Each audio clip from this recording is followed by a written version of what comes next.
안토니오 그람시의 이론을 헤게모니 이론과 상식 이론이라고 합니다. 원래 헤게모니는 지배권, 주도권이란 뜻인데요. 그람시는 헤게모니를 사회를 지배하는 사상으로 설명을 해요. 자본주의가 무르익으면 당연한 순서로 공산주의가 일어나야 하잖아요. 그런데 노동자들이 이미 지배계급이 퍼뜨린 논리에 빠져들게 되고 현재의 안온함을 즐기면서 결코 혁명을 일으키지 않는다는 거예요. 자본주의 국가를 유지하는 수단은 문화적 헤게모니인데 지배계급이 권력을 유지하기 위해 문화를 통해 이념을 통제한다는 거죠. 그래서 누가 모든 것에 헤게모니를 가지느냐가 대단히 중요한 것이고 사상과 이념을 장악해야 한다는 것입니다. 그렇게 교육, 언론, 종교 등을 통해 사회를 지배하는 이데올로기는 시대의 상식이 되며 이들 그룹의 이익은 국가 이익으로 포장이 돼요. 그래서 상식을 깨뜨려야 하죠. 이것을 상식 이론이라고 합니다.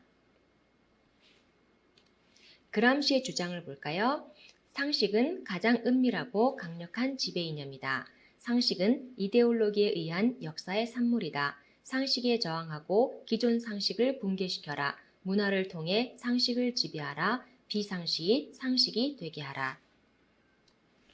비상식이 상식이 되어가는 대표적인 예가 동성애라고 볼 수 있어요. 동성애는 잘못된 성행위라는 것이 우리의 상식이었잖아요. 그런데 이것이 평등이나 인권이란 말로 포장되면서 교육과 매스컴을 통해 문화 속에 스며들었어요. 지금 젊은 층의 상당수가 동성애를 지지하고 있거나 동참하고 있는데요. 10대 청소년들의 동성애 성매매가 늘어나고 그로 인해 에이즈 감염률이 크게 증가했다는 것은 우리에겐 너무나 심각하고 가슴 아픈 일이에요. 지금은 총칼을 들고 핵무기로 지배하는 시대가 아니고 문화 헤게모니가 되었어요. 어떤 가치관이 문화를 이루는가는 우리 문명에 대단히 중요하다는 거죠. 그람시는 두 가지 전략 전술을 말하는데 기동전과 진지전이에요. 기동전은 노동자, 농민을 앞장세워 데모를 통해 혁명을 일으키는 것인데요. 일시에 일어나 강력한 무력을 행사해서 세상을 뒤집어 엎는 거예요. 이걸 기동전이라고 합니다. 진지전은 지식인을 통한 혁명인데요. 문화와 교육, 사상을 통해 세상을 바꾸는 전략 전술이에요. 선진 자본주의 국가 대응 전략은 기동전이 아니라 진지전으로 가야 한다는 것입니다. 진지전에 대한 이해를 빠르게 하기 위해서 호르카이머의 말을 읽어볼게요. 호르카이머는 우리는 총으로 혁명을 일으키지 않는다. 차츰차츰 한 해, 두 해, 세대에서 세대를 거쳐 점진적으로 교육기관, 공공조직에 침투해 그들을 마르크스주의자로 만들어 보편적인 평등주의로 나아가게 만들 것이다 라고 말했어요. 진지가 어디일까요? 입법부, 사법부, 행정부와 같은 정부기관과 학교와 언론사, 민간기관 등 중요한 모든 기관이 다 진지입니다. 정치, 경제, 문화, 예술, 스포츠의 모든 지식층의 영역에 네오막시즘 사상을 심고 문화화하는 거죠. 그래서 마르크스주의는 오랫동안의 문화적 혁명을 거쳐야 꽃피울 수 있다는 거예요.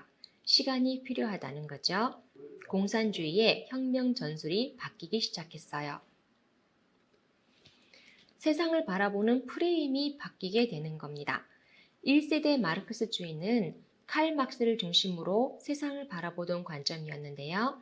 부르주아와 프롤레타리아, 자본가와 노동자 계급으로 프레임을 짜요. 진영 논리를 그렇게 짜는 거죠. 노동혁명이 세상을 변화시킨다고 보았어요. 안토니오 그람시 이후로 2세대 마르크스주의는 하나님을 중심한 신본주의 사상과 인간을 중심한 인본주의 사상으로 세상을 나누어요. 서구 유럽은 기독교 국가잖아요. 그러니까 사상전에서는 유실론이 지배자 계급이고 무실론이 피지배자 계급인 거죠. 이렇게 신본주의 세계관과 인본주의 세계관으로 양분되기 시작합니다. 신본주의 세계관은 하나님 중심의 창조론이고 선악의 기준은 하나님의 말씀이고 절대주의 세계관을 가지고 있어요. 인본주의 세계관은 사람 중심의 진화론이고 선악의 기준이 인간의 상식이고 상대주의 세계관이죠. 인본주의 세계관은 선악의 기준을 인간의 상식과 도덕과 윤리를 기준으로 하기 때문에 무엇이 옳은지 무엇이 그른지 판단이 모호할 때가 많아요. 우리는 인본주의 세계관에 많이 물들어 있는데요. 학교 교육과 매스컴 등 문화가 그렇게 유도되고 있습니다. 신에게 의지하는 것이 나약함이라 보고 인간이 주체가 되는 세상이 근사하게 들리는 것은 우리가 알게 모르게 인본주의에 노출되어 있기 때문이죠. 이를 받아들이지 않으면 세련되지 못한 시대에 뒤떨어진 사람이 되는 거예요.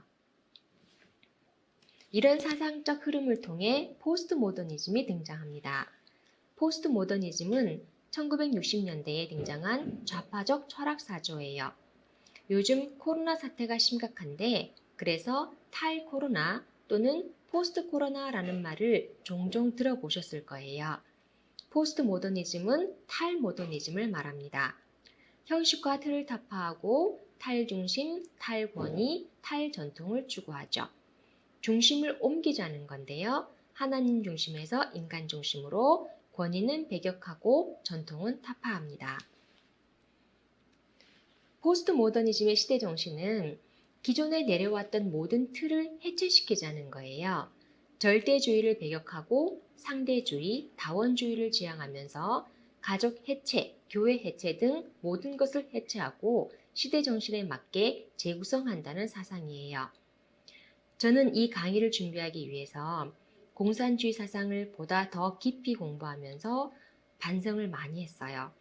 우리가 중심을 바로 세우고 권위를 올바르게 사용하고 젊은이들의 어려움을 살펴가면서 전통을 이어가는 것이 얼마나 중요한가 싶어요. 이 사람은 자크 데리다로 해체주의자예요. 살아있다는 것은 움직인다는 것이고 움직인다는 것은 틀을 깬다는 것이고 틀을 깬다는 것은 창조의 시작이다. 일체의 권위에 맞서라. 전통과 권위와 중심을 해체하라. 이렇게 사상은 세상의 변혁을 주도해가고 있습니다.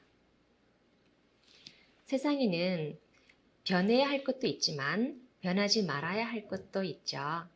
변하지 말아야 할 절대 가치가 있는데요. 그런데 이 절대 가치를 다 무시해버리고 다 해체시켜버리고 새 틀을 만들어야 한다고 주장하고 있는 것입니다. 이제 공산주의는 사상전이에요. 1세대는 노동혁명이었고 2세대는 사상혁명 그리고 3세대는 성혁명으로 이어지는데 이에 대해 다음 시간에 계속 이어가겠습니다. 감사합니다.